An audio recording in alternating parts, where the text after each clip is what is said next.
Hey friends, welcome. I am coming to you today with a little bit of a Stranger Things in my garden kind of moment. I really could not believe it when I saw it, and it was a big what the heck is that moment. I will take you outside and show you what I'm talking about. Then we'll come back in and do a little experiment, which I think a lot of you will find interesting.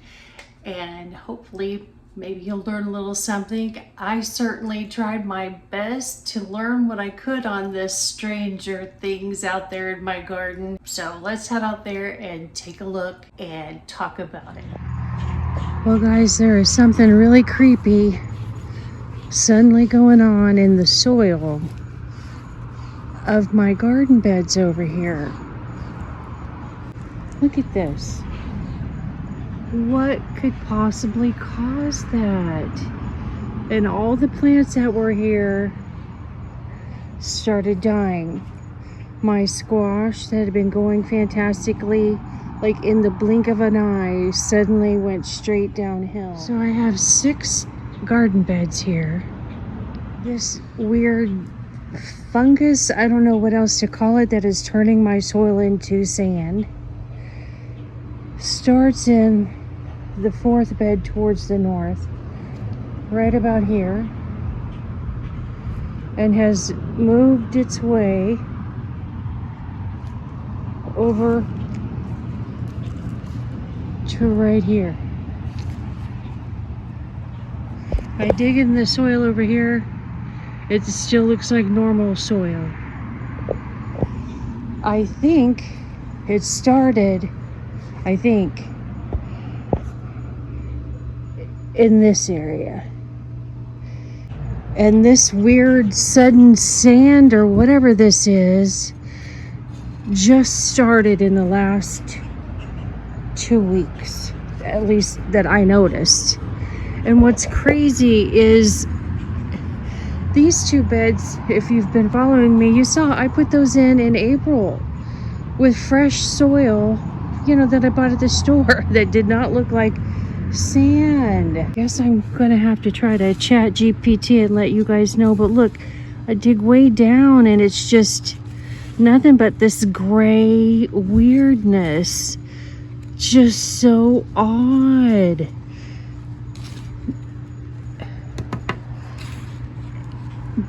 But only in certain sections, like it seems to be moving this way. Look at that. That is so weird. What in the world? It's like it's turned to sand or powder or something. So bizarre. And as we move over here, it's starting over here. Look at that. It's so crazy. I have never seen anything like that. I can't see any bugs, but it's like it's turned my soil to paper or something. How bizarre. And then you look over here, this is a cucumber plant that somehow grew up this tree and has tried to survive in there. I'm just letting it do his thing, but I think this alien soil is moving this way. Let's just keep digging and see. Oh, there's the dividing line. Isn't that crazy? And you guys, this was all the same soil. Out of the same bags. I mixed it in here.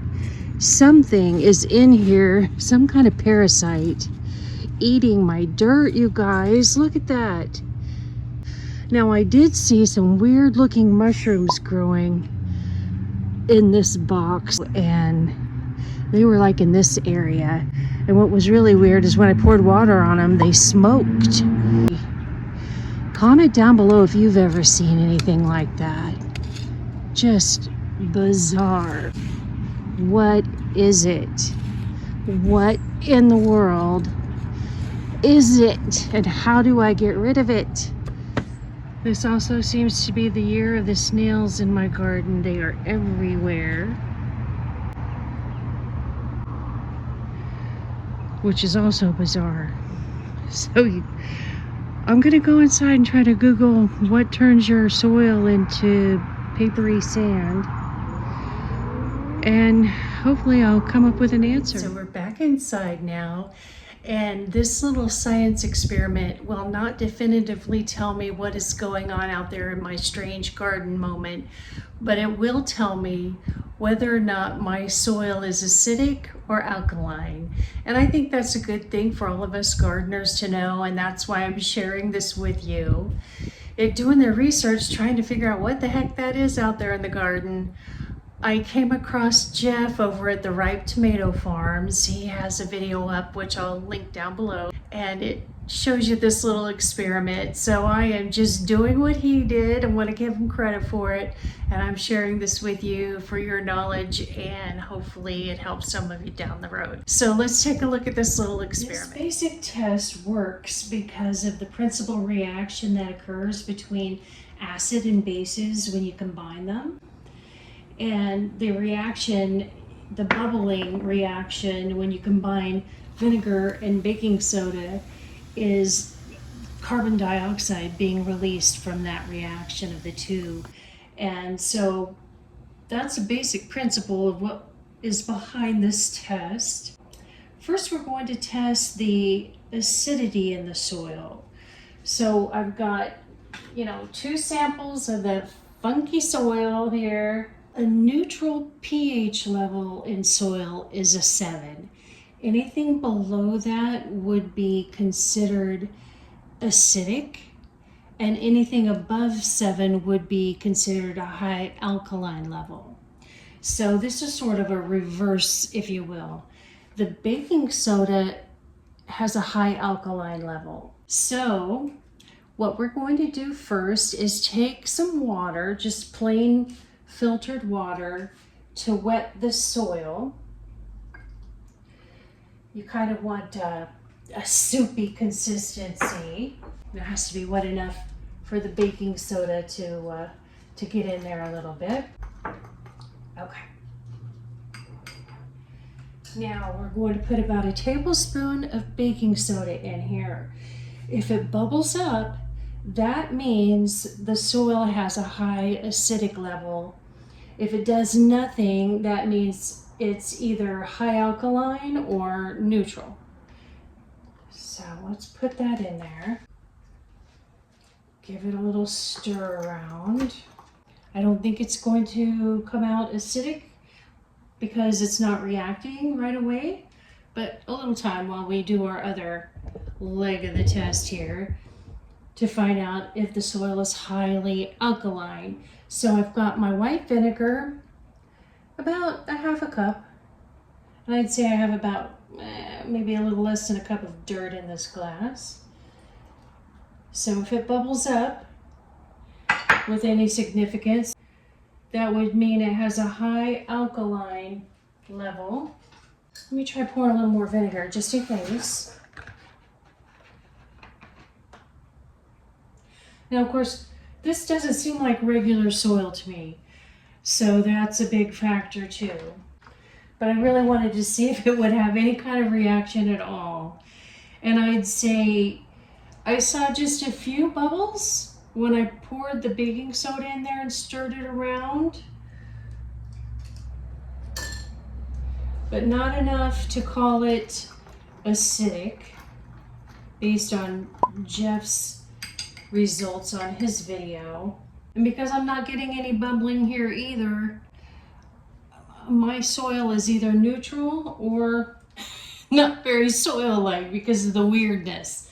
So you know what, I'll be right back. I'm going to go out in the garden and dig up some normal soil that doesn't have this weird alien look to it, and I'll be back. Okay, so we're back inside with our regular dirt that has not been impacted by the weird stuff.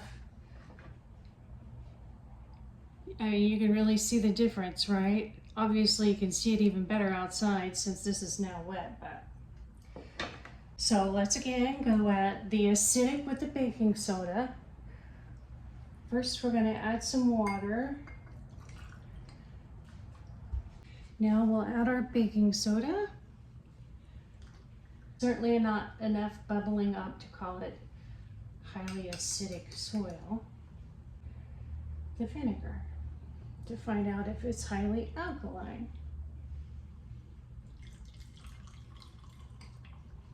That was a little boring, wasn't it? But still, we've learned something good in that my soil is probably a neutral pH, around a 7, since neither one of these is really reacting in any significant way. I do have this little meter, which is handy. It can measure moisture or pH, and it's not having a pH reaction when I stick it in the ground. I tried several different spots and yeah, no real reading there. But it does work on the moisture reading, so I know it's functioning on the moisture side. And I assume based on this test, a high alkaline dirt, it would have reacted on the pH side. All right, so now we've done our little test and got no reaction. Let's talk about what I'm going to do to move forward. And let me show you some of the pictures that I found in researching this alien looking soil. And then you'll be able to see what I have dug through. It really took some work on Google, and searching good old YouTube, I only found one YouTube video that actually related to my exact problem, which I will link down below and put a quick pic up here for you so you can see it really looked a lot like mine. Ladybug, I'm sorry, I can't remember the name of her channel right now, but Ladybug something. And doesn't this picture look a lot like my soil? She put this up a couple of years ago. She got about 14 people commenting. Several of her viewers chimed in and said it looked like she had mushroom mycelium. I'm probably not saying that right. I'll put it up here on the screen for you. But these are a type of mushrooms, this mycelium, that grow, and it's supposedly really good for your soil. They sort of make this white, sort of kind of cobwebby meets hairy look in your soil. And I went through several images on Google looking at that. And I'll put those up here for you, various ones, and you will see. I don't think they were on the nose with what was going on in her dirt, because from watching her video and listening to what she said, I think she had exactly what I've got going here. And digging a little deeper in this rabbit hole, I think issue is cobweb mold. I'll put some pictures up here for you. And again, I am no kind of expert. I'm just trying to figure out what in the heck is going on out there in my alien looking dirt, right? But if anyone is a soil / gardening expert out there and has had experience with what I'm talking about, please, please, please comment down below, because I would love to get someone else's opinion on this besides a little bit of knowledge-ish that I have managed to glean from Google and YouTube today. But in looking at these cobweb mold pictures, and also looking at the mycelium mushroom situation, I did find one article with some pictures that I found interesting. And I guess this mycelium mushroom, they've decided out in Colorado, can help fight forest fires. I don't quite understand the logistics behind it, but I thought that was interesting. I'll put a picture up here that I thought looked a lot like my soil. And this is from mycelium mushrooms, not the cobwebby mold. I felt like the mycelium soil, really it looks to be more on the surface than further down deep. And boy, in the really affected areas out there, as I showed you, that discoloration, that ashy look goes down, down, down, down. I mean, I finally quit digging after I got 12 inches down. Who knows how deep the affected area goes, but it was definitely deeper than any of these mycelium pictures that I saw. Now the cobwebby mold, on the other hand, from what I could see on the internet, it does go deep, because you know how mold is. It just keeps eating and eating and eating and eating. Let me backtrack a little bit and say about 2 months ago, I went out to hand water the garden, and I didn't realize it, but there were lots of little tiny mushrooms growing kind of in a back corner of that far bed where I first started noticing this discoloration flashing forward. But back then, when I first realized the mushrooms were there, because they're tiny, in looking at these mycelium mushroom pics, I do think that's what I had out there. And the crazy thing was, when I started watering them with my little sprinkle can, all this, what looked like smoke, started raising up. I didn't know the mushrooms were there at first, because they just kind of blended in with the soil and they were tiny. And when I saw the smoke raising up, I thought, what the heck? So I took a closer look, and that's when I saw the mushrooms. And so then I had to give them another sprinkle, because wow, that was another Stranger Things moment. And man, I wish I had my camera going. But after I got that second sprinkle on there, it was almost kind of like they looked like they were melting a little bit. And so it was too late for any camera action. Now, trying to put 2 and 2 together today here, the mycelium mushrooms are very susceptible to this cobwebby mold.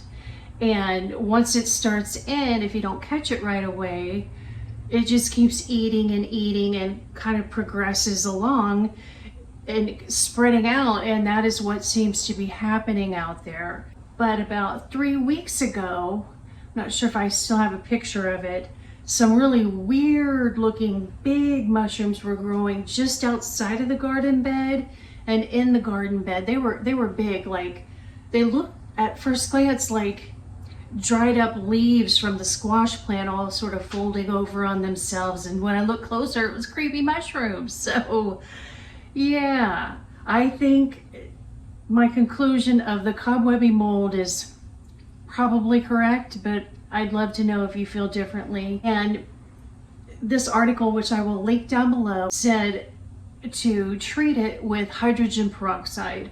And if the infestation is too bad, too far gone, you're just going to need to dig all that soil out of that area, treat what you've left behind again, and then just, you know, get some new soil in there. I'm guessing that's what I'll have to do. But the initial treatment, which I will try, is hydrogen peroxide, 3%. Spray it on the soil really well, saturate it really well every 12 hours, and do that a total of 3 times. So this will be over the next 36 hours. So I'm going to definitely do that. And then I'll do a follow-up video with you guys and let you know if it seemed to make any difference and what I'm going to do going forward. But I just wanted to share with you all this Stranger Things going on and this little bit of knowledge that I'm sharing here, because it was surprisingly hard to find anything on YouTube or Google about it. So hopefully this video helps someone. If not today, down the road, maybe 2 years from now, someone else will be searching for it, and hopefully they'll feel like they got some answers here. So thank you all for tuning in, and let me know if you're going to try that acidic alkaline test on your soil in your garden. I'll see you guys all in the next video.